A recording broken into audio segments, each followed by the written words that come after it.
یو چا هم ډیر کوچنی کار درته وکړ بیا هم مننه ترې کوه.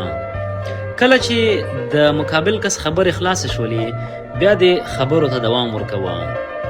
که موټر چلونکي یاست نو یو چا درته د موسیقۍ چلانولو نه نه ویلي نو په خپل سر یې مه چلانوه. داسې عطر او یا هم داسې سپری هیڅکله مه استعمالوه چې خلک ترې په تکلیف شي. چې چا بللی نه وي ډوډۍ پسې کور په کور مه ګرځه. که چیرې خفه وي نو په ماشومانو باندې خپل زړه مه تشوه. که له یو چا سره ستړی مشي کوي نو خپلې تورې عینکې مو له سترګو لرې کړئ. هر وخت ګیلې او شکوې مه کوئ. یو ښه انسان د پلار او نیکه په اشتباه مه نیسه. چې په کوم څه نه پوهیږي نظر پرې مه ورکوه. یو مسلک ونیسه او په هغه کې پرمختګ وکړه. هر وخت ځان خفه او غوسه مه ښیه. له ژونده ځان مه ستړی کوه. داسې فکر مه کوه چې ملګری دې په چل نه پوهیږي.